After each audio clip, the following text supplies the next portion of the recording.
to talk to us about Breadfruit. So thank you, Dana. Thank you, Kyle and Isolina and Chair Minta, for the opportunity to share with everyone today. Really happy to be here. Okay, I'm gonna go ahead and share my screen. All right. So as Kyle just introduced me, thanks for the introduction. My name is Dana, and I co-founded and lead the Hawaii Ulu Cooperative, and I'm just gonna share sort of our story, and hopefully it will be helpful to some of you out there all over the world. So the Hawaii Ulu Co-op really started from our farm, and this is a picture of my family on our farm. We started a farm, it's very small, it's less than 4 acres in South Kona, which was a region that used to have an extensive breadfruit agroforest before European contact in Hawaii just a few hundred years ago. An agroforest that was a very central food production system for the region and for the island for hundreds of years. And my husband is actually a professor at the University of Hawaii in indigenous crops. And together we started this farm with a mission to revitalize, or actually to restore is a better word, to restore this little tiny sliver of the Kalu Ulu, this traditional breadfruit agroforest. And we started planting our trees in 2015, so 7 years ago. Wait, 9 years ago. How time flies. And we realized very quickly that as a single small farm with young trees, and breadfruit trees take at least 5 years to fruit in Hawaii, and about 10 years until they're fully productive.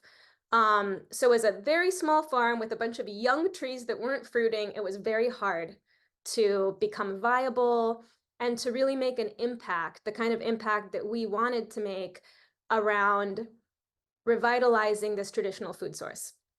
And so my personal background is in cooperatives. I was born and raised my early years on a small rural kibbutz in Israel, which is a cooperative farming community. And so I sort of had this cooperative background personally, but I also ended up doing my master's in cooperative business strategy. So I already, had sort of a really good picture in my mind of what a cooperative could do for small farmers like us. And that led us to start to do outreach, just really grassroots outreach in the community, to see if there were other breadfruit farmers who might be interested in forming a farmer co-op. And there ended up being a core group of nine founding members. And in 2016, we incorporated as a farmer-owned cooperative. Why really was there this need for a producer, a farmer organization? Well, first of all, ulu as an indigenous crop really suffers from nowadays a lack of consumer familiarity. Most consumers in Hawaii, like in many other countries, subsist on rice, wheat, and potatoes for us, all of which are imported. And so there's really this need to sort of re-educate the population in a way.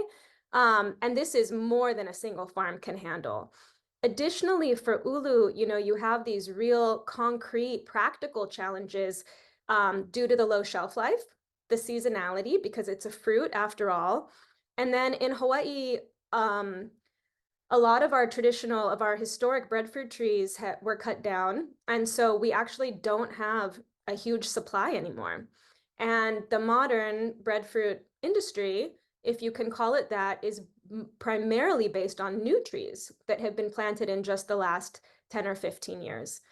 And so for all these sort of inherent challenges for ulu, value adding is really important in order to build the market and in order to move economy of scale. And so, these were the reasons that the 9 founding farmers in 2016 decided to form a co-op. And we were all we had a shared set of values and a shared understanding of kind of the challenge and the opportunity. And so in Hawaii, for those of you that don't live here, I'm not sure sort of how well known it is, but we are really, really dependent on imported foods, not just in the staple food group, but overall. We import about 90% of our food, and more than 99% of our staples, which puts Hawaii at in a very precarious food security position. We are the most isolated sort of island chain in the world. And so it can take weeks for food to arrive in the event of an emergency. And Breadfruit has this amazing potential to really solve this problem on a lot of different levels. And you can see some of that here. But the farmers that came together in 2016 were very much united around this vision. So I think that's an important point to make. This is just a quick snapshot of how a cooperative works, or how our co-op works anyway. So our farmers own the business and they patronize the co-op by supplying us with fruit. We aggregate. We now have almost 160 farmers. I'll share more about that in the next slide. So we aggregate to reach economies of scale, and then we do all the processing, all the agro processing. The co-op sort of decides which products to make, raises capital to invest in manufacturing capacity, equipment, and so forth, which is really expensive. We kind of have a marketing department, so we design the packaging. You can see here, this is our retail bag. And then we do kind of the marketing, the education, to help build demand. And then hopefully people buy all of our value-added products, and the profits are redistributed back to the farmer members according to patronage, which is their relative share of the total fruit contributed. So if our farm ends up contributing 5% of the co-op's raw crop supply for a given year, we would be entitled to 5% of the profits that get redistributed back to farmers. And that's sort of how the business model works in a nutshell. So this is our growth, our membership growth. It's been pretty organic since the start. This is a little bit dated, but I believe now we're up to 158 farmers. Most of our farmers are still on Hawaii Island. That's where I'm based. But we do have some farmers on 3 other islands as well. So we're sort of spread out across the archipelago. And this is just a snapshot of who our farmers are. They're very representative of Hawaii farmers overall, so they tend to be very small scale, very diversified, and to a large extent, not full-time commercial. We have a lot of part-time commercial farmers, a lot of backyard subsistence growers who just have more than enough. They produce more than enough for themselves. So the co-op offers a very easy market outlet that's really reliable and guaranteed for them. A few interesting demographic points are that our farmers are actually younger than the average farmer in the state by about 13 years. A lot are beginning farmers, so they're sort of new into farming and getting started with breadfruit. And we have a higher percentage of Native Hawaiian and Pacific Islander farmers than the average farmer in Hawaii. And this is just how our volumes have grown over time. So the pink bar is ulu, or breadfruit, and the blue bar is what we call co-crops, which are basically other crops that our farmers grow in conjunction with their breadfruit trees on their farms. We really encourage diversified agroforestry practices as a more sustainable, more resilient, and economically viable way to grow breadfruit, because again, with a 5 to 10 year lead time before your trees start to mature, it's really helpful to have shorter term crops growing alongside your trees. And most of our farmers do that. And then here is what you've been waiting for. So this is our product line. We started out with these bulk, very simple product. It's a bulk kind of food service size case box. So this is a 10-pound case. And the product is just minimally processed breadfruit. We clean it, peel it, core it, par steam it, and freeze it. So it's available year round. The goal here really was to create a consistent product that is available all year for restaurants, schools, hospitals, commercial kitchens to put on their menus. We haven't yet quite been able to fully realize this simply because demand is higher than supply still. And so in the early years, we'd get toward the start of the following season and we'd still have a lot of fruit, and we really had to go out there and market hard, really put a lot of energy into that. But nowadays, we don't have any supply, and so we're hoping to buy more frozen breadfruit from Minoru. But so the market for this bulk frozen Ulu is the strongest that we have across our entire product line. And that, that's the result of a lot of hard work in marketing for sure since the beginning. But also, we're part of a larger movement for sure. So there was sort of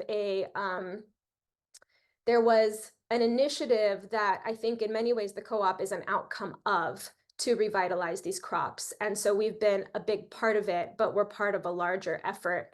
And so it's been really helpful to have this whole community actually working toward the same end goal as us.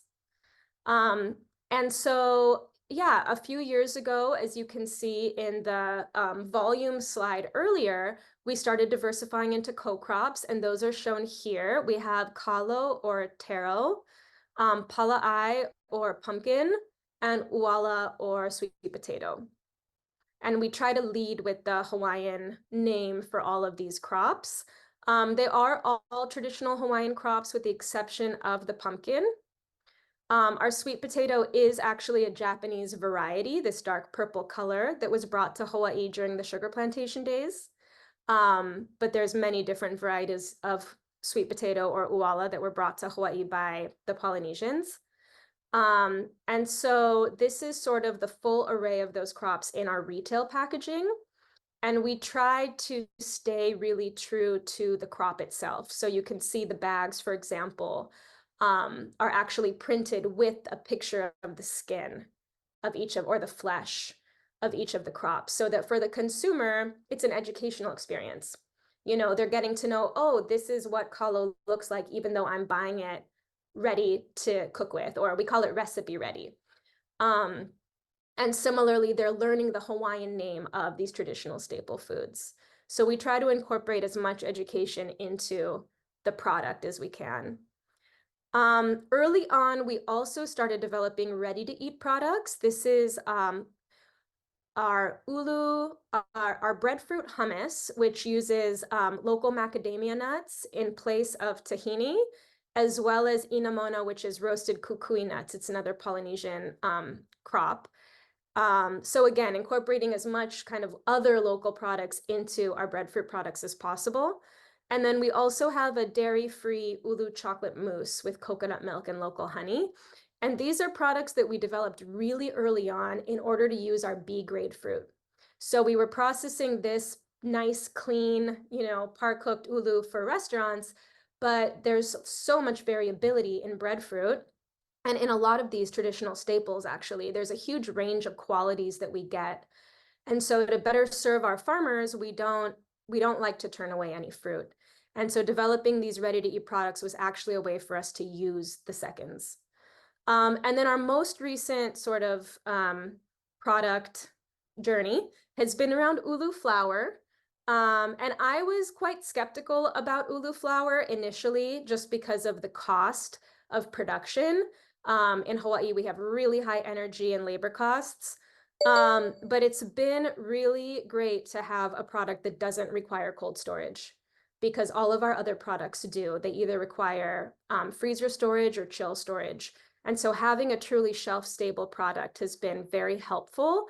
The marketing side and the price competitive side of ulu flour continues to be a challenge, though. Kyle, how much time do I have left? 5 minutes. 5 minutes, okay. So this is just a snapshot of our market and sort of the market opportunity. So, if you look at these traditional staples as a substitute for imported staples, the market opportunity is huge because we're completely reliant on imported staples right now. And the estimate is $1 billion a year. Every year, Hawaii spends on imported staples, and we produce less than 0.5% of our own starches. So looking at it from that perspective, there's a huge market opportunity. But of course, there's a lot of hurdles to overcome: consumer education, price competitiveness, processing, all of those things. But this is sort of our market right now. We supply every type of customer that there is: distributors, grocery stores, we have an online store, other manufacturers, restaurants, hotels, schools, etc. And actually, the COVID pandemic really taught us the importance of market diversification and customer diversification, and just not relying on any one segment or any one customer. So as much as it's challenging to try to serve so many different types of users, we found it to be a risk mitigation strategy. And this is just an overview of, this was our sales in the last fiscal year by customer segment. So you can see manufacturers was a really big group. Community nonprofits was a really big group. Commercial food service was significant. Institutions quite small. This is an area that we're really working on a lot more. Food hubs is interesting. This is basically other local food hub type organizations that are just focused on local and really mission driven and mission aligned to us. And there's a growing food hub movement in Hawaii that we're able to tap into, not just for, you know, mission alignment and camaraderie, but also for sales, which is pretty cool. And this is just a snapshot of our economic impact through this model. So pretty significant growth, again, up to almost 160 members from 9, more than 6,000 trees up from 2,000, and then sales of about 1.2 last year and growing. This is a quick overview of our facilities, and I'll just kind of wrap it up from here. So we have 2 facilities on Hawaii Island. These are all photos of the one in Kona, which is where we do our frozen manufacturing. We are on a journey of mechanization and doing a lot of R&D around how to mechanize, just to increase efficiencies and sort of reduce the strain on our staff through manual labor. We have another facility in Hilo on the east side of the island where we focus on our flour, and both facilities do aggregation, which is another really important point to mention, is just the importance of aggregating near the farmer, but concentrating processing infrastructure in order to increase efficiencies. And so we actually have aggregation points all over the state, and we try to set up at least one processing partner on each island so that the fruit isn't getting shipped inter-island. Let's see.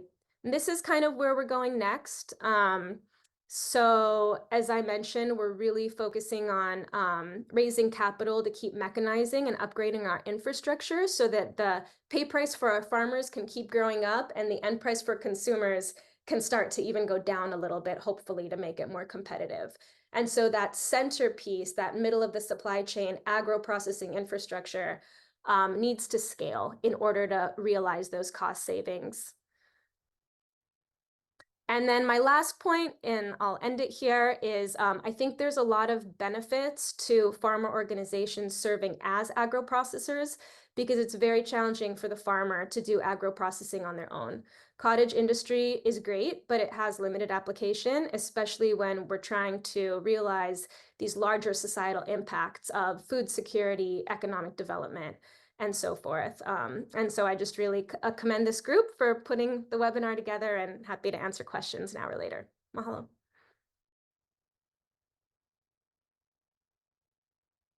Oh, fantastic, Donna. Thank you so much. Really great to hear the journey and to have it all talking about a traditional Pacific crop, breadfruit, and there are lots of questions in the question and answer. Donna might be able to get to some of them now in terms of chatting and response, but we have a dedicated question and answer time at the end where we'll be able to bring some of these key ones with some broader application to everybody. But I really thank Donna for that.